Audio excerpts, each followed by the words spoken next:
CZ52.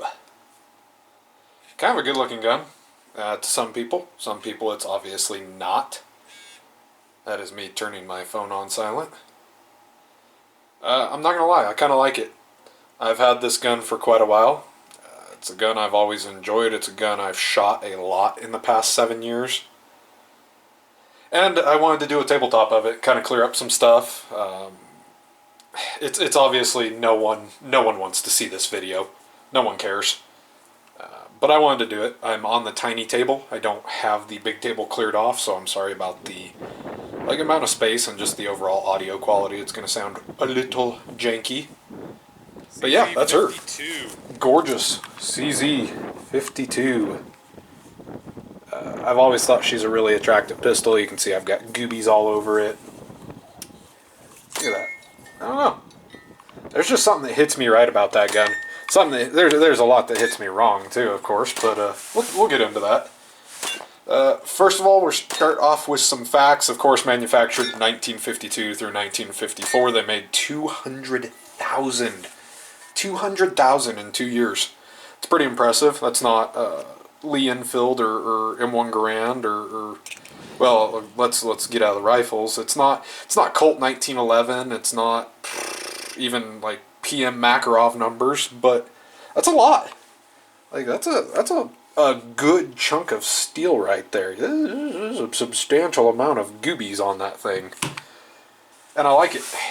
I really do. Again, there is no call for this video. No one wants to see this review. No one cares about this review except for me, so I'm going to do it.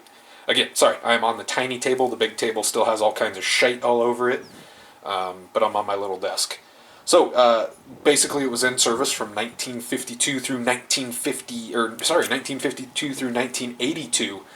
It was replaced by the Makarov, the CZ83. Is that correct? Does that sound correct? CZ83, CZ82, 83, correct? Let me check that. CZ, what was that?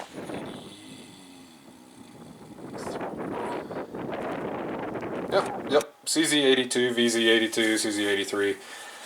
I don't know which designation, which actually, I have a PM here just for extra eye candy. Gun that I've actually carried before because it's kind of cool. Got the Hogue grips on it.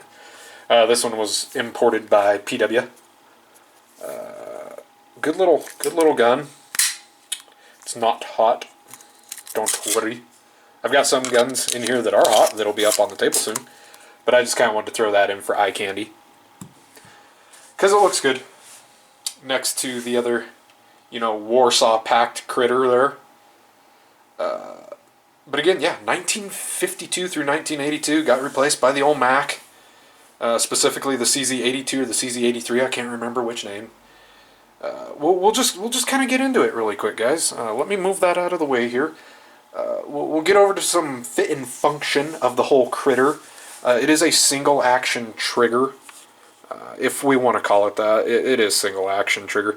It has a 3-position safety, obviously off, safe, and then decock. Does have a...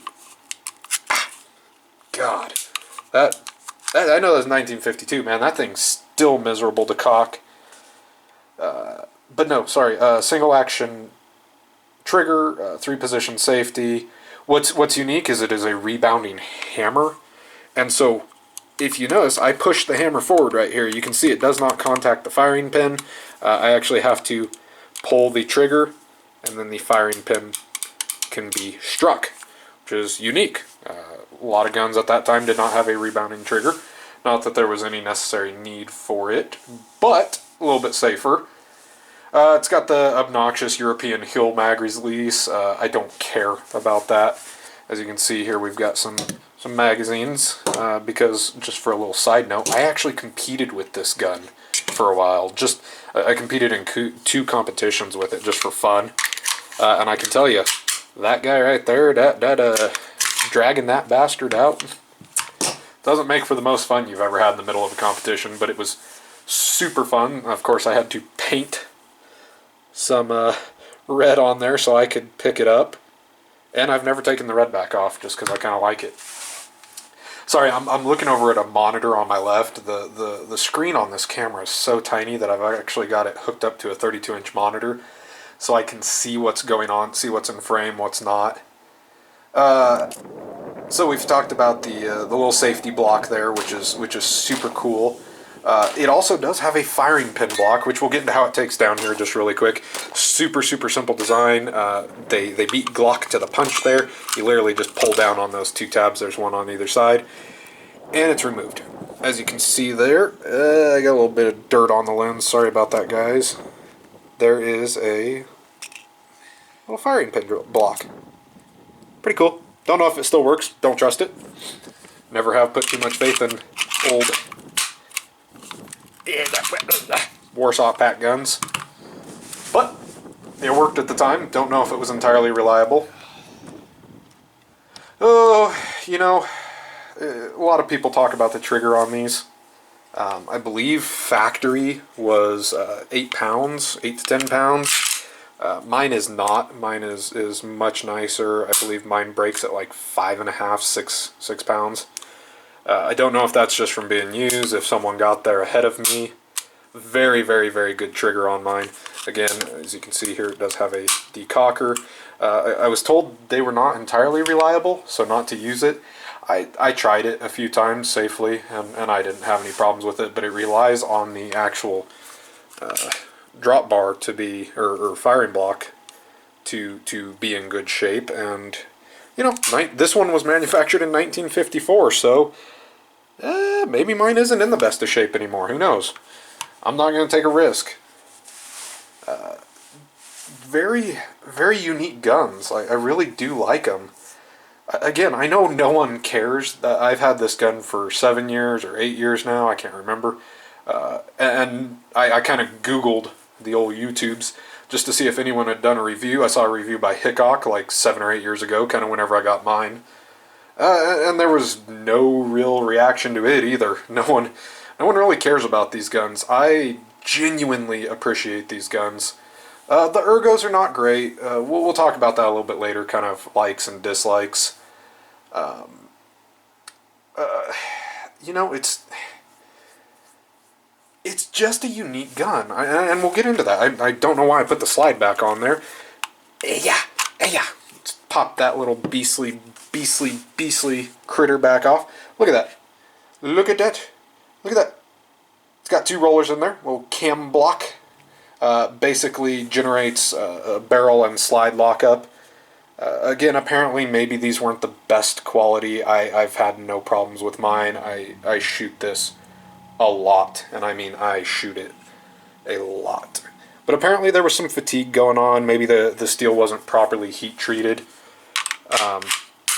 But because it does fire the 7.62 by 25, it needed to be able to handle substantial more pressure. It is a bottleneck cartridge, generates a lot of PSI inside of there. Very similar to the 357 SIG, in fact. Got a 45 ACP and a 357 Magnum here, just for comparison. You can see, I mean, that's a good sized cartridge. I do have some bulk ammo here. These are Berdam primed, and I actually had to quit using them because I didn't know the. Oh, come on, focus. I didn't know the safety. No, the state of my pistol's fatigue.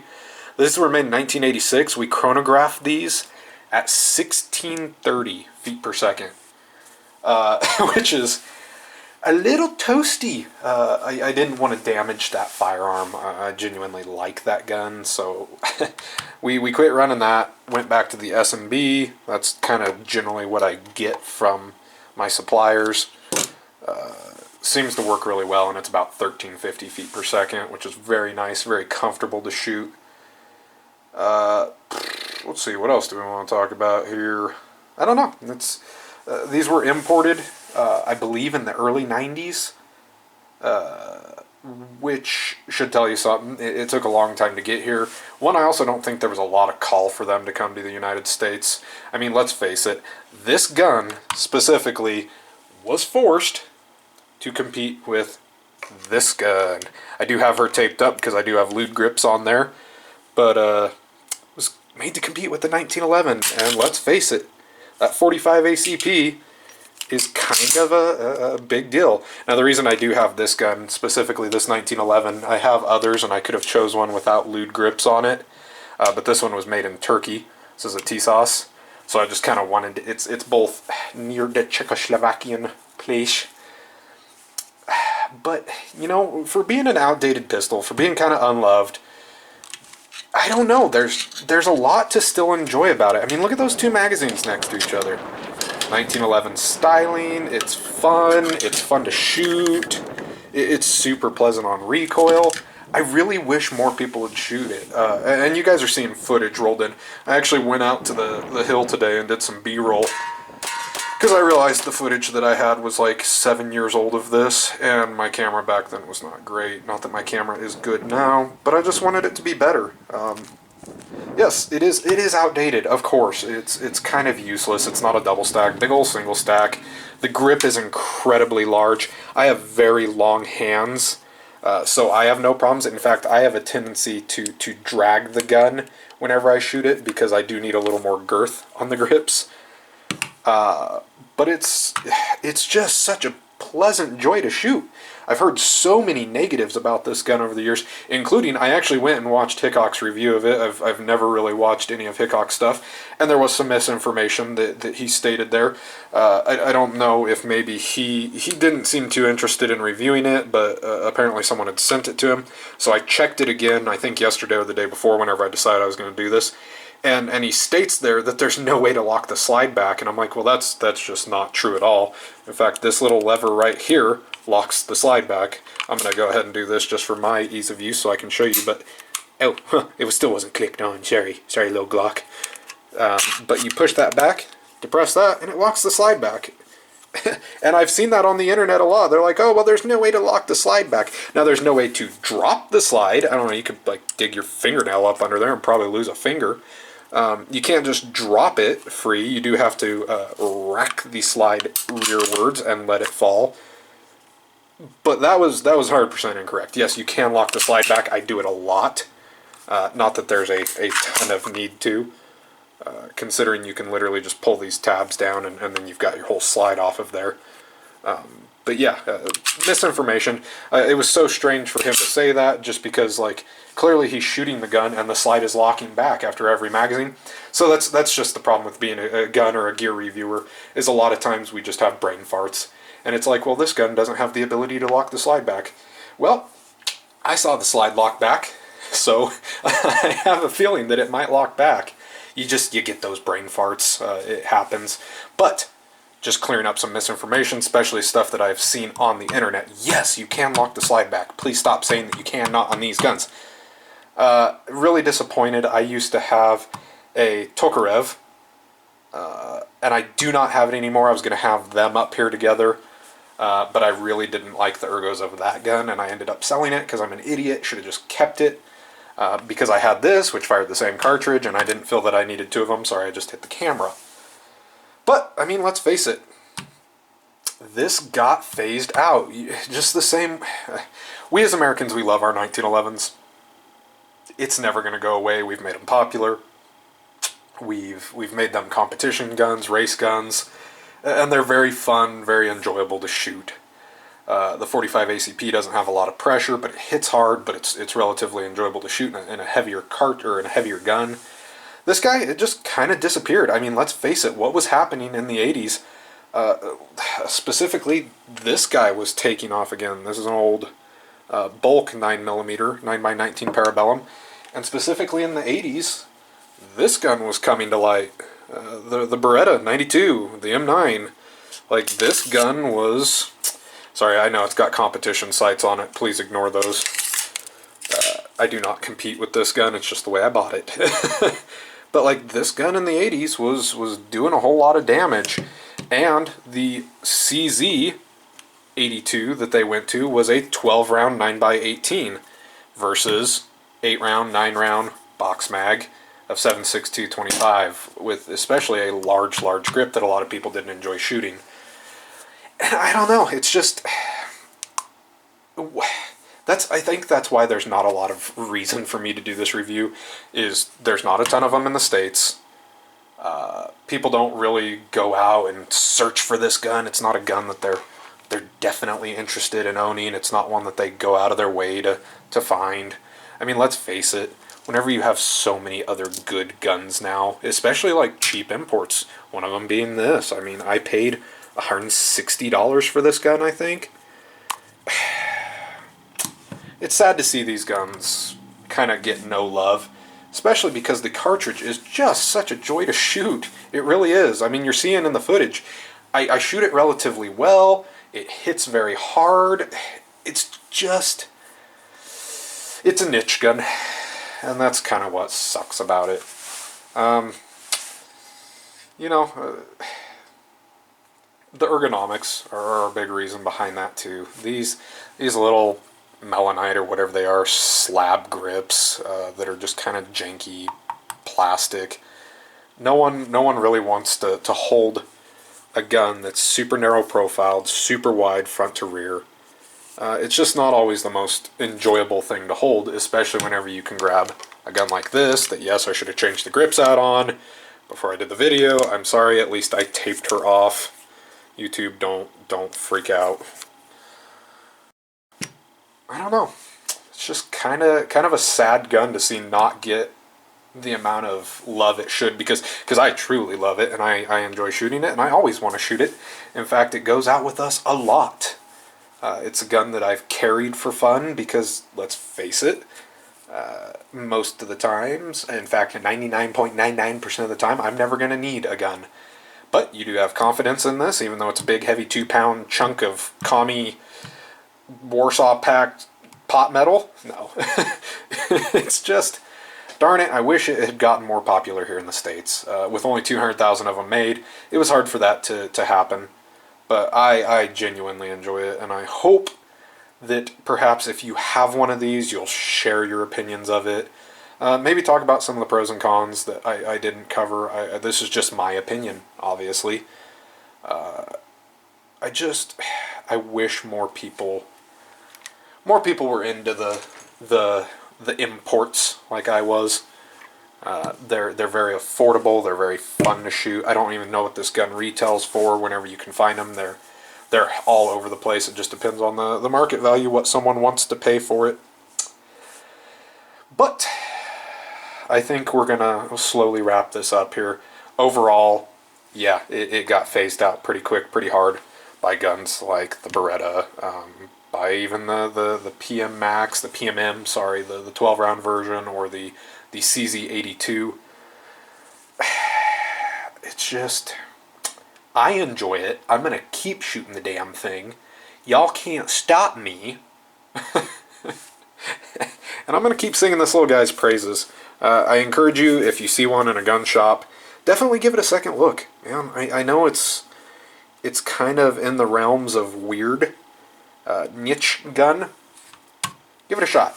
I think you guys will enjoy it. I think you'll enjoy shooting it. Ammo is not super expensive. 50 rounds, that's obviously not what I paid, but 24, 25 bucks for a box of 50. Not any more expensive than Mac at times. And whenever you can find bulk of this, it's pretty dirt cheap, and it's enjoyable to shoot. So go out, see if you can find one.